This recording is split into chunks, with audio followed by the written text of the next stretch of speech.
Hello everyone, स्वागत है आपका हमारे यूट्यूब चैनल केपी स्टडी में। दोस्तों, आज की इस वीडियो में हम साधारण ब्याज चैप्टर का पार्ट 5 कवर करेंगे। ठीक है, अगर अभी तक आपने इसके बाकी के पार्ट्स जितने भी हैं उसका वीडियो आपने नहीं देखा है तो आप उसे ज़रूर देखें। उसका लिंक हम इस वीडियो के डिस्क्रिप्शन बॉक्स में दे रखा हूँ, आप यहाँ से भी डायरेक्ट देख सकते हैं। ठीक है, देखिए पार्ट 5 का फर्स्ट प्रश्न है आपके सामने कि नितिन ने कुछ धनराशि पहले 3 वर्ष 6% वार्षिक ब्याज की दर से और अगले 5 वर्ष 9% वार्षिक तथा 8 वर्ष के बाद 13% वार्षिक ब्याज की दर से उधार ली। ठीक है, यदि 11 वर्ष के अंत में उसे कुल ब्याज 8160 रुपया भुगतान करने होते तो उधार ली गई राशि बताएं। पहले ध्यान से प्रश्न को समझिए। ठीक है, ऑप्शन इसके हैं आपका ए है 15,000, बी है 16,000, सी है 8,000 और डी है 10,000। यहाँ पे आपको टोटल समय जो दिया गया है, कुल समय कितना दिया गया है 11 वर्ष। कुल टाइम, टोटल टाइम या कुल समय आपको कितना दिया गया है 11 वर्ष। कुल समय आपको 11 वर्ष दिया गया है और जो साधारण ब्याज बन रहा है इस 11 वर्ष का जो साधारण ब्याज बन रहा है कितना बन रहा है 8160 रुपया। साधारण ब्याज टोटल कितना बन रहा है, साधारण ब्याज आपका बन रहा है 8160 रुपया। ठीक है, ये आपको प्रश्न में मेंशन कर रखा है। प्रश्न में कह रहा है कि पहले 3 वर्ष का जो साधारण ब्याज का जो दर है वो कितना प्रतिशत है, 6% की दर से लगा है। पहले 3 वर्ष का जो साधारण ब्याज लगा है किस दर से लगा है, 6% रेट ऑफ इंटरेस्ट से लगा है। ठीक है, तो आप लिखिए कि पहले 3 वर्ष का साधारण ब्याज, पहले 3 वर्ष का जो साधारण ब्याज है आपका वो मूलधन का कितना प्रतिशत है।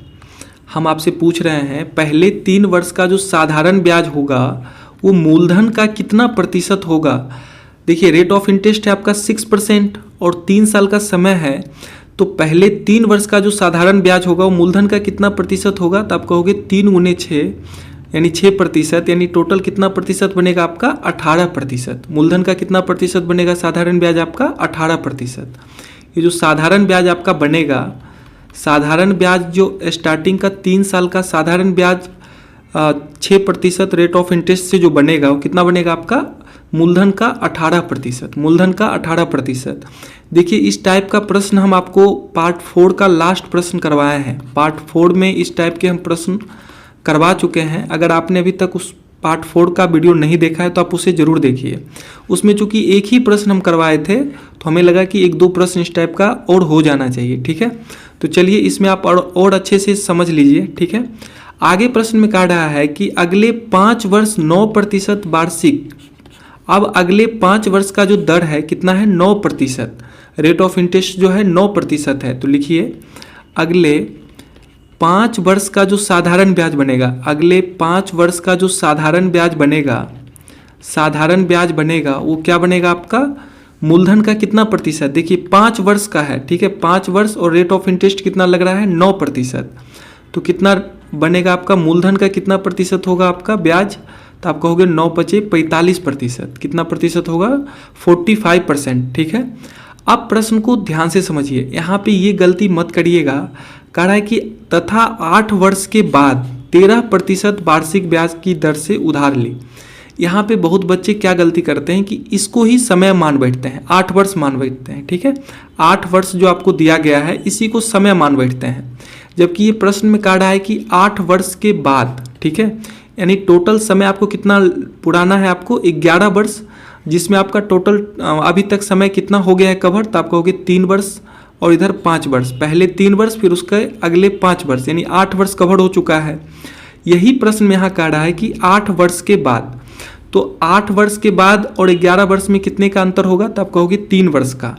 तो आप लिखिए अंतिम 3 वर्ष का साधारण ब्याज, अंतिम 3 वर्ष का साधारण ब्याज, 3 वर्ष का साधारण ब्याज क्या बनेगा आपका। अब देखिए इसका रेट ऑफ इंटरेस्ट कितना है आपका 13%। अंतिम 3 वर्ष का जो साधारण ब्याज है आपका वो किस रेट से है, 13% के रेट से है। ठीक है, देखिए 13% रेट ऑफ इंटरेस्ट है, 13%। यहाँ पे हम 3 वर्ष कैसे लाएं, आपको आया समझ में। टोटल समय आपको लाना था कितना वर्ष, 11 वर्ष। जिसमें आप प्रश्न में आपको पहले 3 वर्ष दिया हुआ है, फिर अगले 5 वर्ष यानी 8 वर्ष तो यहीं हो गया आपका, और इस फिर कह रहा है 8 वर्ष के बाद, यानी 8 वर्ष के बाद और जो समय आपका बचा हुआ है, तो टोटल समय आपको 11 वर्ष लाना है। तो 8 वर्ष के बाद कितना समय बचता है आपका? 3 वर्ष का। तो 3 वर्ष का जो अंतिम 3 वर्ष का साधारण ब्याज बनेगा आपका 13% रेट ऑफ इंटरेस्ट से कितना बनेगा आपका? तो आप कहोगे 3 गुने 13% यानी 39%। कितना बनेगा आपका? 39%।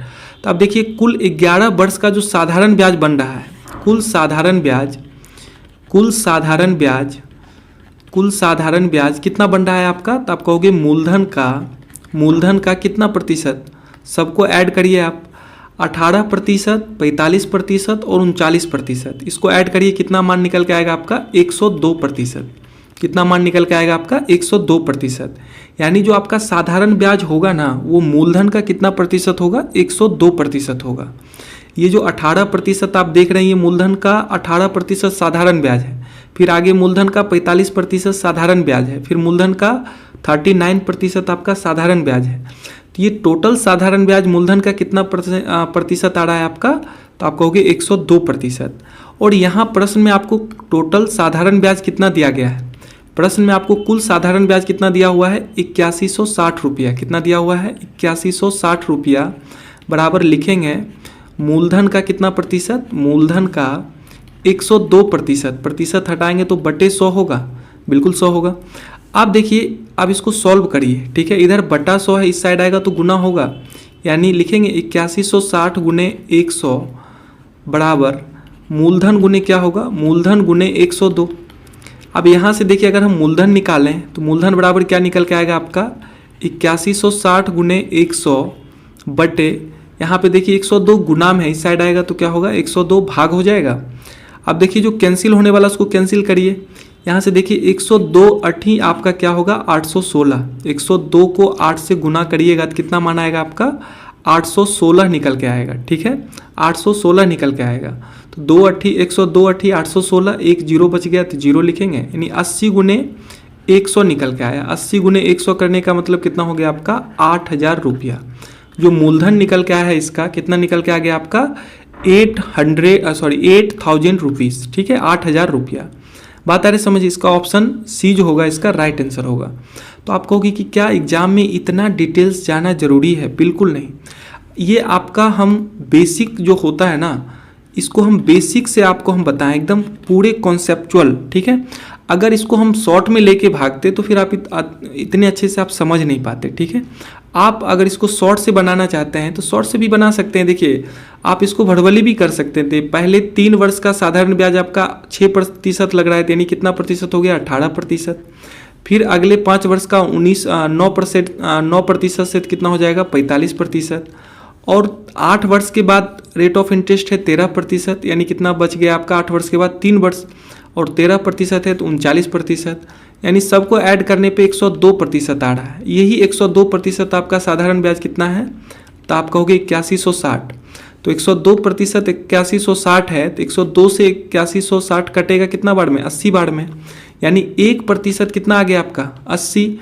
तो 100% का मान आपको निकालना होगा। तो 100% निकालने के लिए दोनों तरफ जीरो बैठा देंगे, डबल जीरो, यानी 100% का मान कितना निकल के आ जाएगा आपका? 8000 रुपया, ठीक है। तो आप इसको शॉर्ट में भी शॉर्ट तरीके से भी बना सकते हैं, ठीक है।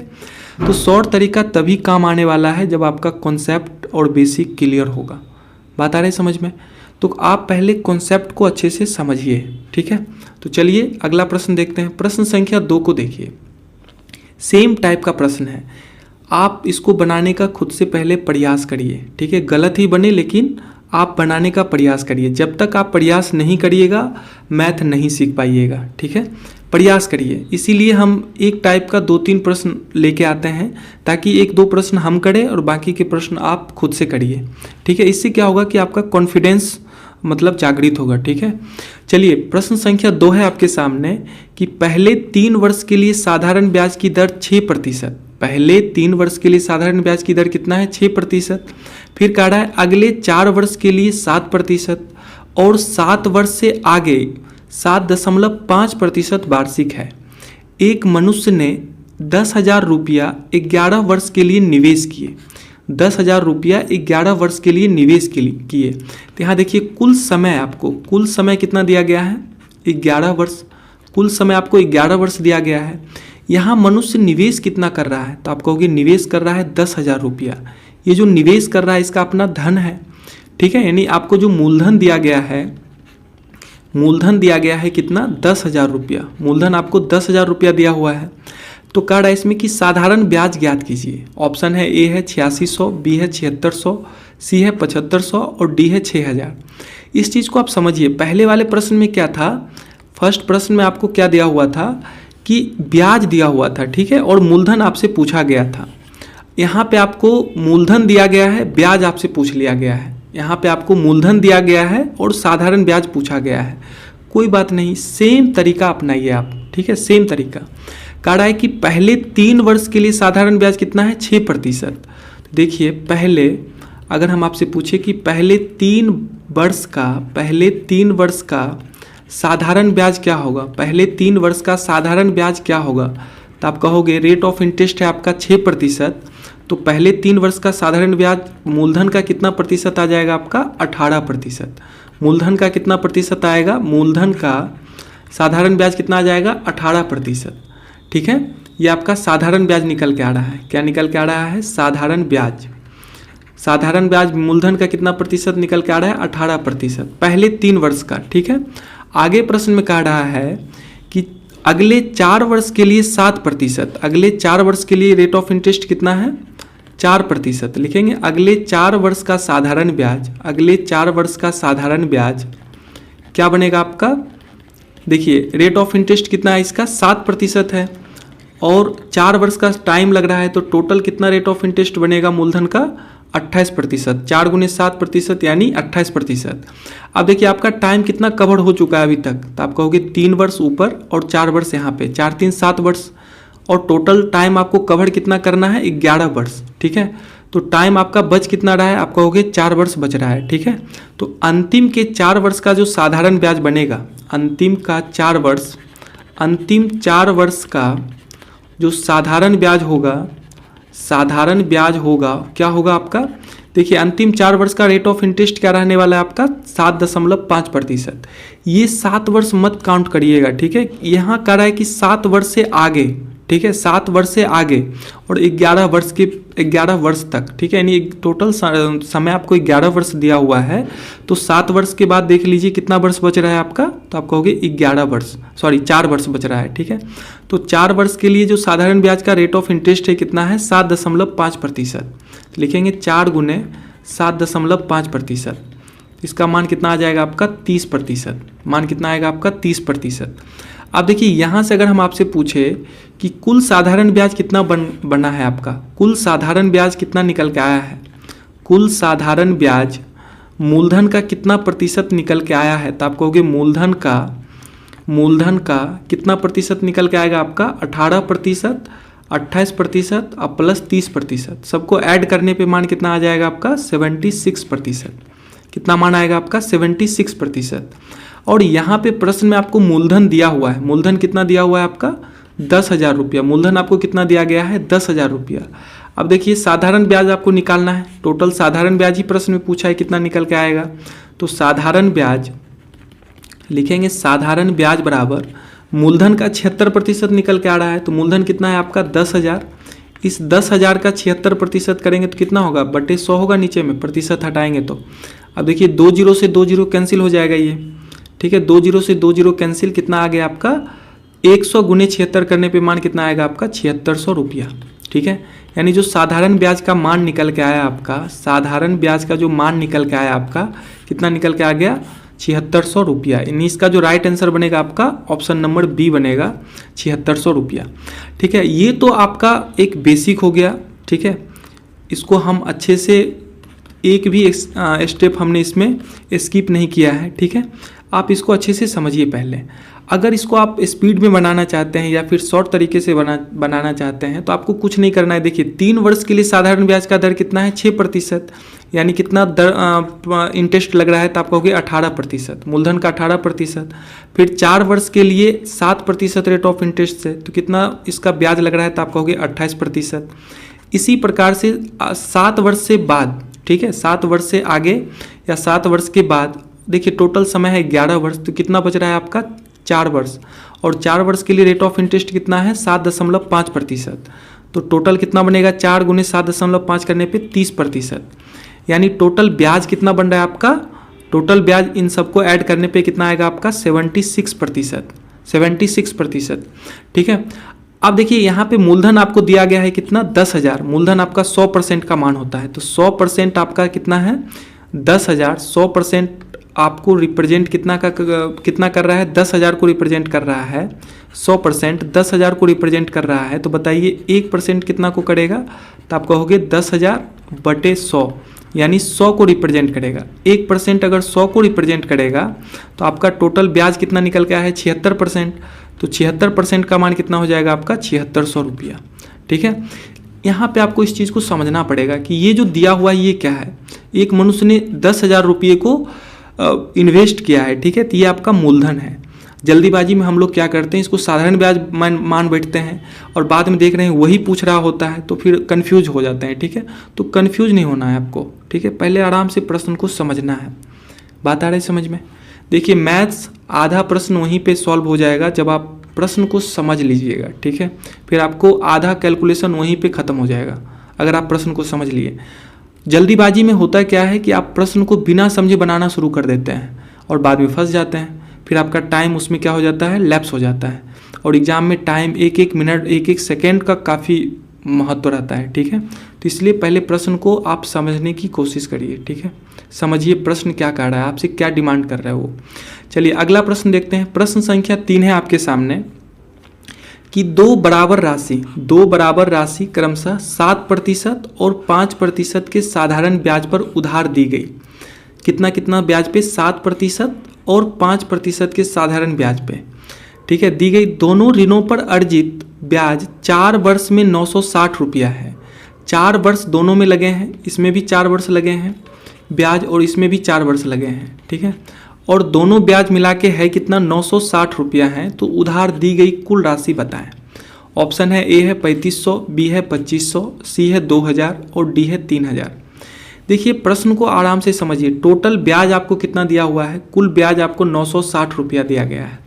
अगर हम पूछे कि 7% रेट ऑफ इंटरेस्ट से 4 वर्ष का जो ब्याज बनेगा कितना बनेगा मूलधन का, तो आप कहोगे मूलधन का कितना प्रतिशत बन जाएगा, तो 28% बनेगा। मूलधन का कितना प्रतिशत बनेगा 28%। इसी प्रकार से 5% रेट ऑफ इंटरेस्ट से 4 वर्ष का जो ब्याज बनेगा कितना बनेगा, तो आप कहोगे 20%। कितना बनेगा 20% बनेगा। मूलधन का 20% क्या बनेगा ब्याज बनेगा। और यहाँ पे ब्याज टोटल बन कितना रहा है, तो आप कहोगे 960 रुपया, यानी 28% ब्याज प्लस 20%, यानी टोटल 48% का जो ब्याज बन रहा है वो कितना बन रहा है 960 रुपया बन रहा है। बात आ रही समझ में। 48% जो ब्याज आपका बन रहा है मूलधन का वो कितना को रिप्रेजेंट कर रहा है, आपका 960 रुपया को रिप्रेजेंट कर रहा है। इस चीज़ को समझिए आप। तो यहाँ से देखिए 1% का मान क्या निकल के आएगा आपका, तो आप कहोगे 960/48 यानी 20 रुपया। 1% का मान कितना निकल के आ गया आपका 20 रुपया। तो 100% आपका मूलधन होगा, तो 100% का मान क्या निकल के आ जाएगा, 100% का मान निकल के आ जाएगा आपका 20 × 100 यानी 2000 रुपया। कितना निकल के आएगा आपका 2000 रुपया, यानी इसका जो राइट आंसर बनेगा आपका ऑप्शन नंबर सी बनेगा 2000 रुपया। बात आ रही है समझ में।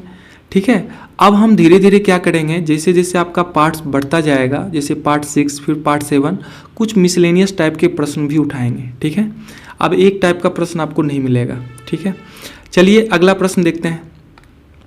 चलिए प्रश्न संख्या 4 को ध्यान से कवर करिए आप। देखिए ये जो प्रश्न है आपके सामने, इस टाइप के प्रश्न हम आपको पार्ट 4 में करवा चुके हैं। पार्ट 4 में इस टाइप का प्रश्न कवर हो चुका है। ठीक है, तो अगर अभी तक आपने पार्ट 4 का वीडियो नहीं देखा है तो आप उसे जरूर देखिए।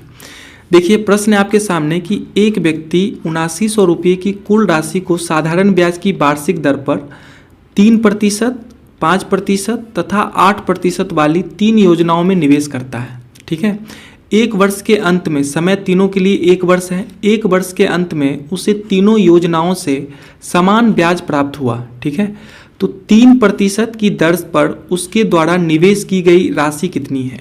3% की दर पर उसके द्वारा निवेश की गई राशि कितनी है। और कह रहा है प्रश्न में कि समान ब्याज प्राप्त हुआ है। क्या प्राप्त हुआ है आपका? समान ब्याज प्राप्त हुआ है। तो जब ब्याज समान हो, जब आपका साधारण ब्याज क्या हो, साधारण ब्याज समान हो, ब्याज समान हो, ठीक है, तो जो मूलधन का रेशियो होता है, जैसे आपको 7900 को इसको 3 पार्ट में बांटा गया है। कितने पार्ट में बांटा गया है? 3 पार्ट में। एक P1 मान लीजिए, P2 और एक पार्ट है आपका P3। तो इसका जो तीनों का रेशियो निकल के आएगा, P1, P2 और P3 का कितना निकल के आ जाएगा आपका? तो आप पढ़े होंगे इससे पहले वाले पार्ट्स में, क्या होता है इसका?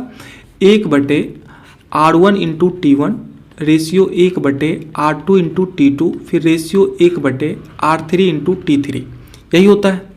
इस चीज़ को आप समझिए, ठीक है।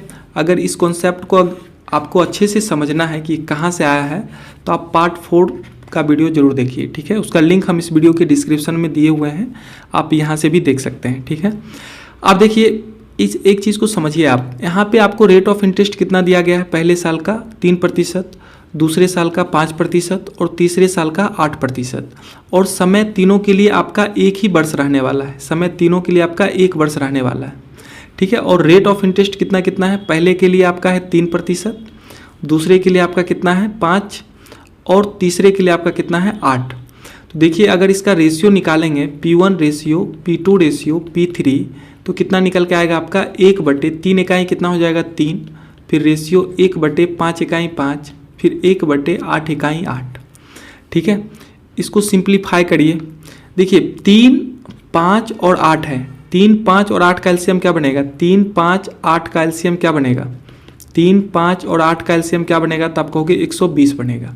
तो 120 से हम क्या करेंगे? तीनों में गुना कर लेंगे।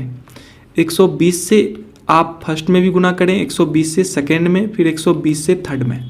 देखिए 3 से ये 4 बार में 40 बार में कटेगा 120, यानी P1 का जो रेशियो निकल के आएगा आपका, कितना निकल के आया? 40। इसी प्रकार से देखिए P2 का कितना निकल के आएगा और P3 का कितना। इसमें 5 से 120 कितना बार में कटेगा? तो आप कहोगे 24 बार में। फिर 8 से 120 कितना बार में कटेगा? 8 से 120 कितना बार में कटेगा? 8 इकाई 8, 8 बचे 40, यानी 15 बार में, ठीक है। तो जो धनराशि का जो रेशियो निकल के आया है आपका, जो धनराशि का रेशियो निकल के आया है, कितना निकल के आया है आपका? P1, P2 और P3 का रेशियो 40, 24 और 15। और इसी धनराशि को 3%, 5% और 8% पर निवेश किया गया था। कितने साल के लिए? 1 साल के लिए, ठीक है। तो हम पूछते हैं कि बताइए टोटल धनराशि यूनिट में कितना आ रहा है? टोटल धनराशि का मान यूनिट में कितना आ रहा है? देखिए रुपया में तो आपको प्रश्न में दिया गया है कितना? 7900 रुपया, 7900। अगर हम पूछे कि इसका यूनिट में मान कितना होगा, यूनिट में, तो आप कहोगे 40, 24, 15, सबको ऐड करने पे मान कितना आएगा आपका? 79 यूनिट। मान कितना आएगा आपका? 79 यूनिट। और इस 79 यूनिट का मान आपको प्रश्न में कितना दिया गया है? 7900 रुपया। कितना रुपया दिया गया है? 7900 रुपया, ठीक है। तो 79 यूनिट 7900 रुपया को रिप्रेजेंट कर रहा है। तो आप बताइए 1 यूनिट का मान यहाँ से कितना निकल के आएगा? तो आप कहोगे 1 यूनिट का मान होगा 7900/79, 7900/79, ठीक है। यहाँ से देखिए 100 बार में ये कटेगा, तो 1 यूनिट का मान कितना रुपया निकल के आ गया आपका? 100 रुपया। 1 यूनिट का मान 100 रुपया निकल के आया है। प्रश्न में कह रहा है तो 3% की दर से, 3% की दर पर उसके द्वारा निवेश की गई राशि कितनी है? तो 3% की दर पर आपका P1 निवेश किया गया है। 3% की दर पे किसको निवेश किया गया है? P1 को। देखिए P1 में रेट ऑफ इंटरेस्ट कितना था आपका? 3% था। यानी अब आपसे 40 यूनिट का मान पूछा गया है, तो 1 यूनिट का मान 100 निकल के आया है, तो 40 यूनिट का मान कितना निकल के आएगा आपका? 4000 रुपया। कितना निकल के आएगा? 4000 रुपया। अगर इसी में पूछता 5% के रेट ऑफ इंटरेस्ट से जो निवेश की गई राशि है वो कितनी है, तब आपको किसका मान निकालना पड़ता? 24 यूनिट का, ठीक है। लेकिन यहाँ पे तो आपको 3% वाला का मान पूछा है। रेट ऑफ इंटरेस्ट जिसका 3% है, उस भाग उस पे कितना प्रतिशत रुपया, कितना रुपया इन्वेस्ट किया गया है, तो उस पर कितना रुपया इन्वेस्ट किया गया है आपका? 4000 रुपया इन्वेस्ट किया गया है। हालांकि अगर आप इन दोनों पार्ट्स का भी मान निकालना चाहेंगे तो निकाल सकते हैं। 100 से गुना होगा इसमें, तो कितना हो जाएगा? 2400। इसमें अगर 100 से गुना करेंगे, क्योंकि 1 यूनिट का मान 100 है, तो 24 यूनिट का मान हो जाएगा आपका 2400 रुपया। और 15 यूनिट का मान हो जाएगा आपका 1500 रुपया। ठीक है, तो 4000, 2400 और 1500 को ऐड करिएगा तो मान टोटल कितना आएगा आपका निकल के 7900 रुपीज़। ठीक है, तो इसका जो राइट आंसर बनेगा आपका ऑप्शन नंबर सी बनेगा। ठीक है, आराम से प्रश्न को समझिए। ठीक है, अगर एक बार में आपको समझ में नहीं आता है तो वीडियो को दोबारा देखिए, 3 बार भी देखना पड़े 3 बार देखिए। ठीक है, लेकिन समझने का प्रयास करिए। बात आ रही समझ में? देखिए, जब फर्स्ट बार आप वीडियो को कंप्लीट देख लीजिएगा, जब सेकेंड टाइम्स आप वीडियो को चलाइएगा तो उस टाइम में क्या करिए, वीडियो को रोकिए। जब प्रश्न आपके सामने आएगा, ठीक है, वीडियो को रोकिए और खुद से बनाने का प्रयास करिए। जैसे अगर आप आज पहली बार वीडियो देख रहे हैं तो आज आप जैसे हम बता रहे हैं इसको सुनते चलिए और नोट डाउन करते चलिए। ठीक है, अगले दिन फिर इस वीडियो को चलाइए। ठीक है, एक वीडियो को अगर आप कमज़ोर हैं मैथ्स में तो एक वीडियो को कम से कम 2 दिन 3 दिन देखिए। बात आ रही समझ में? और ज़्यादा टाइम का तो वीडियो रहता नहीं है, आपका 30 मिनट का वीडियो रहता है। तो अगर आप 1.5x पे अगर चला के देखेंगे तो काफ़ी कम टाइम में कवर हो जाएगा। ठीक है, चलिए अगला प्रश्न देखते हैं। चलिए आज का ये लास्ट प्रश्न होगा। प्रश्न संख्या 5 को कवर करिए। देखिए, प्रश्न संख्या 5 है आपके सामने, सेम प्रश्न है। 1750 रुपये की राशि 2 भागों में इस प्रकार विभाजित की जाती है कि पहले भाग पर 8% की दर से वार्षिक साधारण ब्याज और दूसरे भाग पर 6% की दर से वार्षिक साधारण ब्याज बराबर है, तब प्रत्येक भाग पर ब्याज क्या होगा। यहाँ पे ब्याज पूछ दिया है। ठीक है, यहाँ पे क्या किसका मान पूछा है आपसे, ब्याज का।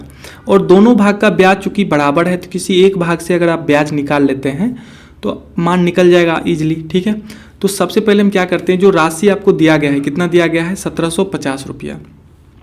यहाँ पे चूंकि साधारण ब्याज समान है, साधारण ब्याज आपका क्या है, साधारण ब्याज समान है, साधारण ब्याज चूंकि समान है और इस धनराशि को 2 भाग में बांटा हुआ है। ठीक है, यानी P1 और P2 2 भाग में बांट देते हैं। तो जो 2 भाग में हम बांटेंगे तो इसका जो रेशियो निकल के आएगा, क्या निकल के आएगा, जब साधारण ब्याज समान रहता है तो मूलधन का रेशियो क्या होता है, P1 रेशियो P2 क्या होगा, 1/R1 T1 ratio 1/R2 T2। यही तो होगा आपका 1/R1 T1 ratio 1/R2 T2। यहाँ से देखिए, चूंकि 2 भाग था इसलिए हम 2 ही पार्ट में इसको बांटे हैं। यहाँ पे कह रहा है पहले भाग पर 8% की दर से साधारण ब्याज और दूसरे भाग पर 6% की दर से वार्षिक साधारण ब्याज बराबर है। यहाँ पे दोनों के लिए समय आपका 1 वर्ष ही लगने वाला है। दोनों में आपका समय कितना लगेगा, 1 वर्ष लगेगा। और रेट ऑफ इंटरेस्ट पहले के लिए आपका कितना है, 8% और दूसरे के लिए रेट ऑफ इंटरेस्ट कितना है, 6%। देखिए, अगर हम P1 और P2 का रेशियो पूछे यहाँ से तो आप कहोगे 1 कितना निकल के आएगा आपका, 8 इकाई 8। यहाँ पे कितना निकल के आएगा आपका, 6 इकाई 6। तो 1/8 रेशियो 1/6 निकल के आ गया आपका। अगर यहाँ से आप इसको कैंसिल आउट करते हैं 2 से 4 बार में, 2 से 3 बार में कटेगा, तो P1 और P2 का जो रेशियो निकल के आया यहाँ से क्या निकल के आ जाएगा आपका, 3/4। 3/4।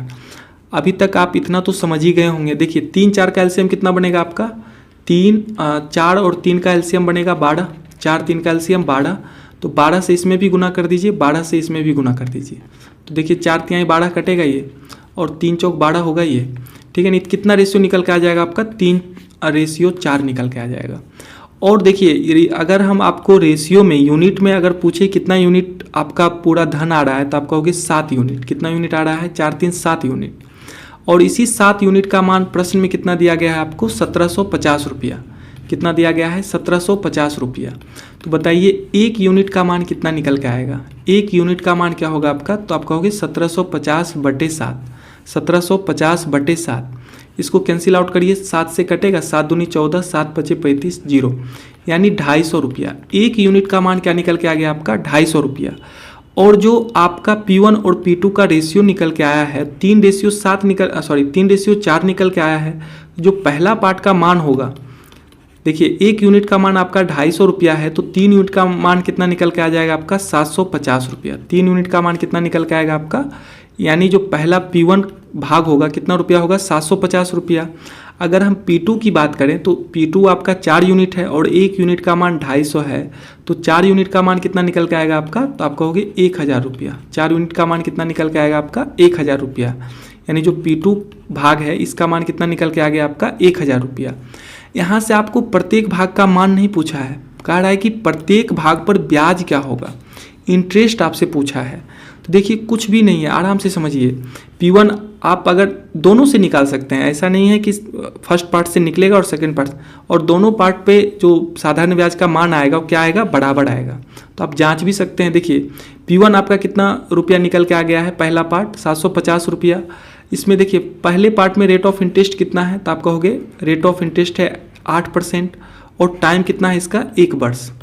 तो यहाँ से देखिए अगर इसका साधारण ब्याज निकालते हैं, अगर इसका हम साधारण ब्याज निकालते हैं, सिंपल इंटरेस्ट SI, तो क्या निकल के आएगा आपका, मूलधन यानी 750 गुने दर गुने समय बटे 100, यही तो होगा। यहाँ से देखिए कैंसिल आउट होने वाला है, ये 0 से 0 कटेगा, 2 से 4 बार में, 2 से 5 बार में, फिर 5 से इसको काटेंगे 15 बार में, यानी कितना मान निकल के आ जाएगा आपका, 60 रुपया। जो सिंपल इंटरेस्ट निकल के आ गया आपका, कितना निकल के आया, 60 रुपीज़। यानी इसका ऑप्शन आपका ए सही होगा। आप अगर चाहते हैं कि नहीं हम दूसरे धन से निकालें, ठीक है, दूसरे भाग से निकालें, तो P2 है आपका 1000 रुपया और इसका रेट ऑफ इंटरेस्ट कितना है आपका, 6%। रेट ऑफ इंटरेस्ट कितना है, 6%, और समय है आपका 1 वर्ष।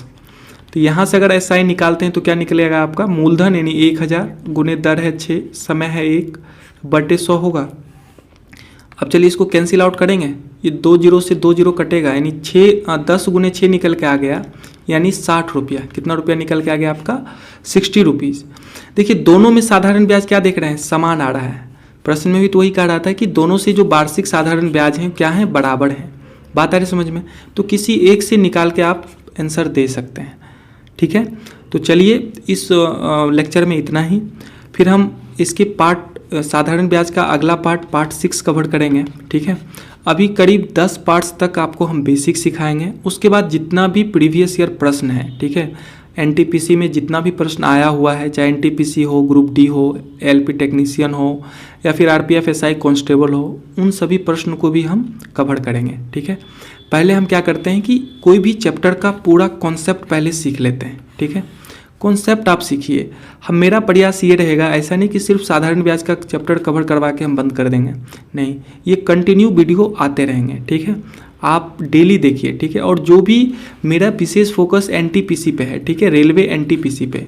मैं खुद NTPC के तहत अभी मतलब NTPC 2019 का जो वैकेंसी था उसमें मेरा चयन सीनियर कलर के पोस्ट पे हुआ था, ठीक है। अभी हम कार्यरत हैं सीनियर कलर के पोस्ट पे ही, ठीक है। तो मेरा प्रयास ये रहेगा कि NTPC 2024 और आप देख रहे होंगे कि 2025 का भी नोटिफिकेशन आ गया है, ठीक है।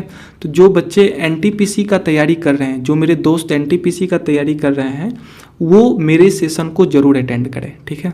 और इसके साथ साथ हम GK GS का भी वीडियो लाएंगे, लेकिन ये थोड़ा लेवल का रहेगा। लेवल कहने का मतलब कि आगामी बिहार दरोगा का भी एग्ज़ाम होने वाला है, बिहार दरोगा, बिहार सचिवालय, तो मेरा नज़र एक तरफ उस पर भी है, ठीक है।